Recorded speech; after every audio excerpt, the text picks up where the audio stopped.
Nagkabali ang buto ng isang lalaki sa Cagayan de Oro. Nagpahilot siya sa Peking chiropractor o doktor na naghihilot na may paglagutok ng bahagi ng katawan. Pinalagutok ang ulo, paa, hanggang sa uminda ng sakit ang lalaking hinihilot. So alam ko po na very familiar kayo sa mga ganitong video. Yan, madalas ko rin po ni-reactan yan. Aminin natin, masarap naman talaga kasi pakinggan yung mga tunog na napuproduce kapag binabalik ko yung kanilang mga leeg. So for this video, iimbestigahan natin kung ano nga ba ang proseso at pakiramdam kapag sumalang tayo sa mga ganitong chiropractic treatment. Kasi halo-halo po at iba-iba ang opinion tungkol dito. May mga naniniwala, meron din naman mga hindi naniniwala. So for today, aalamin natin ang katotohanan. Siyempre, bago natin simulan yung ganitong treatment, naghanap muna ako ng mapagkakatiwalaang chiropractor. So nag-search ako sa Facebook, sa internet, ng iba't ibang clinics, ang dami kong nakita. Gusto ko na rin kasi sabay yung pagpapacheck nung aking siko. My issue is right here, in my left elbow. Okay. Actually, I already consulted an ortho and it was diagnosed as tennis elbow. Yeah, because I'm lifting in the gym and I lifted too heavy because of my ego. Dahil po ito sa aking kayabangan sa gym. Nagbuhat po ako ng sobrang bigat na weights and medyo na-stress yung aking mga muscles and tendons dito. Katakot to Ito mukhang maraming clients. Foreigner. Okay, may mga podcast pa siya, Doc Rob. And after ko makahanap ng mapagkakatiwalaang chiropractor sa internet, of course, nagpa-schedule na ako. Actually, na-schedule ko na to weeks before pa or months before pa, kaso lang medyo na-busy and na-move yung aking schedule. Hello po, good afternoon. Hello po, this is Doc Alvin. Hello po, Doc. Hi, ma'am. Sorry, ma'am, kasi naghihintay din ako ng confirmation. Nakala ko hindi tuloy today. Pwede kaya ako magpa-resched na lang? Thank you po. Doc, kung ano po yung available slot niyo po, mag-meet po kayo ni Doc sa kung anong parehas niyong availability. Sige, sige. And dahil first time ko nga ito, syempre medyo kinakabahan tayo. Baka mabali ang ating leg at hindi na ako makapag-content. Nagpa-consulta pa rin ako. Humingi pa rin ako ng expert opinion sa aking kaibigan na doktor. Ano yung general opinion mo sa mga pasyente siguro na curious or kaya gusto nilang itry yung pag-undergo ng mga chiropractic treatment? I think okay lang naman, no? Kasi it's really a form of alternative na medicine. Pero ang masasuggest ko lang dun sa mga ganyan is make sure na certified yung gagawa. Hindi lang yung mga basta marunong magpalagotok ng buto tatawagin na nilang chiropractic therapy. Ako kaya ko magpalagotok ng buto pero hindi naman ako chiro, di ba? Travel, kapag di na ako nakauwi, alam mo na ha, mamimiss kita. Tingin mo safe? Okay. Sabi niya, wag ko daw siya idamay sa mga kalokohan ko. Pag-usapan nga rin namin ni Doc Junji na walang governing body dito sa ating bansa sa mga gusto mag-practice ng chiropractor o yung mga hilot-hilot ba. Medyo nakakalungkot din yan kasi alam ko naman na maraming may gusto talaga na makatulong sa mga pasyente and makapag-offer ng kanilang services. Kaya nga lang, dahil walang nagbabantay or walang regulation tungkol sa mga ganito, kung sino-sino na lang ang nagsusulputan at minsan, worst case scenario, mas lumalala pa yung mga kondisyon ng mga clients nila or mga pasyente nila. So, make sure lang na certified and yung magsi-certify na body sa kanila is yung recognized around the world kasi dito sa Pilipinas hindi siya regulated dito sa atin kasi hindi siya under ng PRC. So wala silang board exam na kailangang ipasa or anything like that. Sa ibang bansa kasi ang alam ko meron. May mga personal encounters ka na ba sa mga pasyente? Kunyari lumapit sa'yo, may neck pain tapos nalaman mo nag-undergo pala ng mga ganong practice? Wala pa naman ako na-encounter na ganon. Wala pa namang nadala sa ER kasi usually kapag may ganyan, ba, nagpalagotok tapos biglang hindi na magalaw sa ER dalag. Ikaw talaga tatanggap niyan. Bukas na ako mag-undergo, baka may advice ka sa akin bago ako mag-undergo. I think enjoy. Tapos ingat ka lang kapag gumagala na yung kamay kasi hindi lang naman sa babae 'yon. So, pag lumapit ako sa'yo na hindi ko na magalaw yung leg ko, alam mo na. Alam ko na.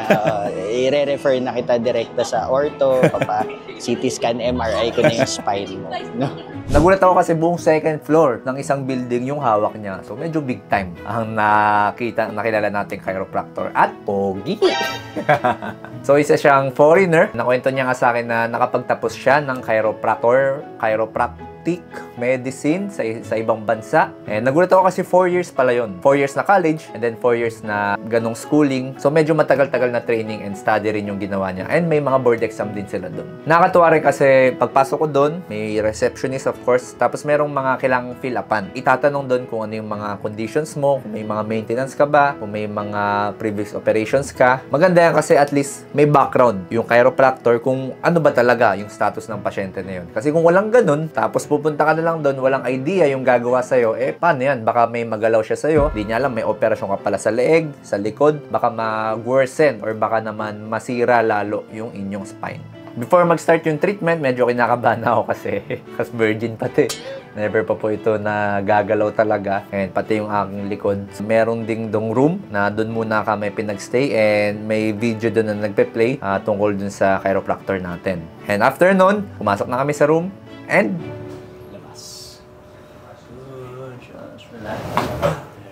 Nice, okay. Kabila. masarap. Masarap. Doc Rob is so strong. I'm submitting myself.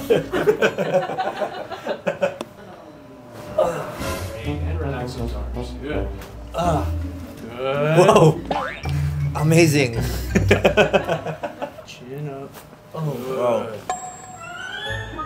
Yan po ang aking mga actual na expressions ng aking pagmumuka. Talaga namang para akong pinanganak muli at parang may natanggal na mabigat dito sa aking leg at sa likod. So, ayoko labanan kasi baka pag nilaban ako, dito bumalik yung leg ko, nakaganon na eh. So, nirelax ko na lang yung sarili ko at nagtiwala ako sa gumagawa ng treatment sa akin. Pero napakasarap po ng pakiramdam. Talagang relief. Parang gumaan yung aking mga likod. Tapos parang mas naging mobile ako. Parang mas flexible ako. Ewan ko kung placebo ba yun or baka naiisip ko lang. Pero yun po talaga yung mga naramdaman ko. Trafor, naging kasing flexible mo ako. At sa kabila ng mga experience na yan, nabanggit din ni Doc yung tungkol sa discrimination or yung sa conflict between sa mga chiro at sa mga physical therapist and mga doctors. So why did you choose me? I saw your Facebook ads, Okay.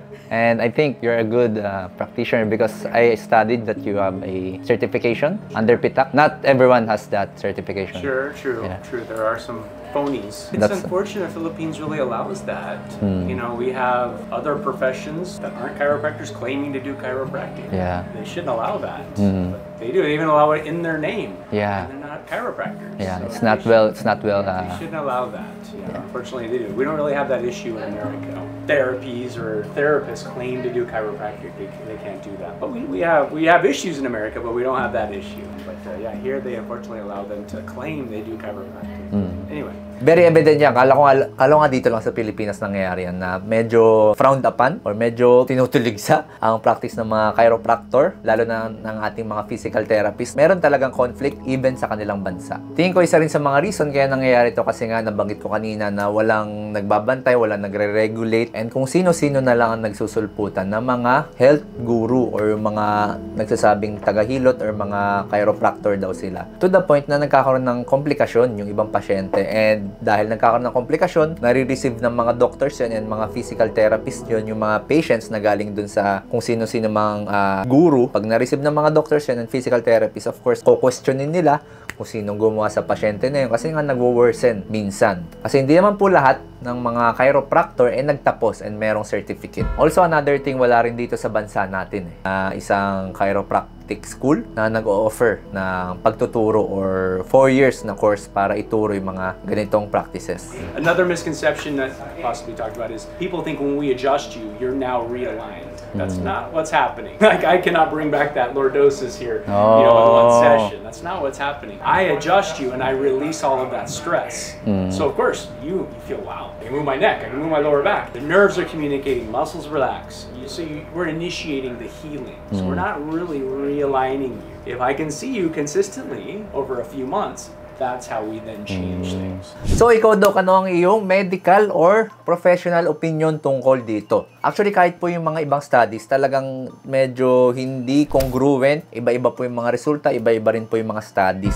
May mga studies na nagsasabi na beneficial, kaso medyo maiksi yung study period and medyo onti yung population. So, medyo mahinang form ng study kasi yon. May mga studies nila nagsasabi na medyo risky and nagiging cause pa nga ng komplikasyon sa mga pasyente. Ilan sa mga benefits na sinasabi nila, nakakabawas daw sa mga kirot-kirot sa likod, tsaka sa mga stiff neck. Mas nagiging mobile or mas nagiging flexible nga daw sila. May mga studies na sumusuporta dito kasi nga non-invasive siya. Ibig sabihin nun, hindi kailangan ng masyadong operasyon, hindi kailangan ng masyadong gamutan. Kumbaga, wala masyadong harm ang ini-introduce sa pasyente. Ilan naman sa mga complications and sa mga risk na pwede mong makuha dahil dito, unang-una dyan yung pinaka-severe pero pinaka-rare din naman to. Yung tinatawag nating arterial dissection. Kapag nangyari yan, kunyari nagpa-twist kayo ng leg nyo sa isang chiropractor, may tendency po kasi na kapag wala siyang proper treatment, of course, maipit or masira yung malaking ugat dito sa leg. And kapag nasira po yun, pwede po maapektuhan yung blood flow sa utak, pwede po kayo ma-stroke. May studies din na nagsasabi na nakaka-worsen pa. Hindi siya nakaka-relief pero nakakadagdag pa ng pain sa mga pasyenteng may neck pain. And yung iba naman nagkakaroon ng overdependence. Kapag sinabing overdependence, paulit-ulit sila nagpapatreat, paulit-ulit nagpapalagotok ng buto, kahit hindi naman talaga kailangan. So parang nasanay na yung katawan nila. Doc, anong stand mo tungkol dito? Para sa akin, kung gumagana naman sa inyo, and naramdaman nyo yung benefit, and kung meron kayong extra budget, kasi po medyo mahal to, hindi to yung mura lang na treatment, series po siya ng mga treatment and mahabang treatment to. So medyo mapapagastos ka. At kung alam naman po ng doctors nyo, nagpaalam po kayo sa doktor nyo, tinitake nyo po yung mga medications na nirecommend niya, okay lang yun. Pero kung dito po kayo umaasa, tapos nagpupunta po kayo sa mga hindi naman certified, tapos yung medyo sketchy talaga yung lugar, tapos tinigil nyo po lahat ng medications galing sa inyong mga ortho or sa mga doktor, yung po yung medyo hindi ako pabor. Sa case ko naman, wala naman po akong maintenance, wala po akong mga ibang karamdaman, kaya tinry ko na lang din, and at least na-experience ko yung alternative form of medicine. Ano kaya pre yung mga red flags? Kunyari, kasi sa atin, di ba, sa TikTok, marami tayong mga nakikitang nagpapalagotok eh. Ano kaya yung mga red flags na pwede nating i-advise sa mga patients? Siyempre, presyo. Yung mga too good to be true. Kapag too good to be true, baka naman hindi talaga totoo yan. Pangalawa, kasi kadalasan yan, pagpasok mo ng mga clinic nila, may mga naka-display na yung mga certificate nila, ganyan. Pagpasok mo, iba yung naka-display dun sa, nila, sa waiting room ng clinic nila. Make sure na yung institution established. Kumbaga, hindi yung kakabukas lang kahapon, yung mga ganun. Lalo na kung babae kayo, nakikita nyo dun sa mga ibang mga pagpapalagotok, yung kamay nung nagpapalagotok. Nagdodora the Explorer. Gumagala. Yung mga ganun. Oo.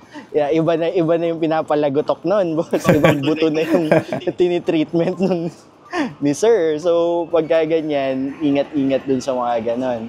Meron namang proper way ng paggawa niyan na hindi kayo parang nababastos. Ito, si Alvin, mag-ultrasound niya ng breast. May tamang way na hindi mababastos yung pasyente kahit pa ganun yung gagawin nilang procedure. So, yon. So, basically, okay lang naman no, na subukan as long as alam natin na talagang under siya ng isang governing body, yung practitioner. Tapos may mga certificate siguro no, na may papakita. Paalala lang kung gusto nyo subukan to, pero meron kayong mga severe form of osteoporosis, severe form ng mga disc disease, mga bukol or active cancer or mga infection sa spine, may previous history ng stroke, at kung meron po kayong mga sakit sa dugo, dapat po ipaalam muna talaga sa doctors nyo bago mag-consider ng ganitong form of treatment. Kung meron kayo tanong, comment down below. Kung nag-benefit ka sa video na to, please follow my social media pages. By the way, yung siko ko, hindi na siya chinek ni Doc kasi nga hindi ko naman daw kailangan ipa-adjust to. And mas nag-focus siya sa aking head and neck and spine.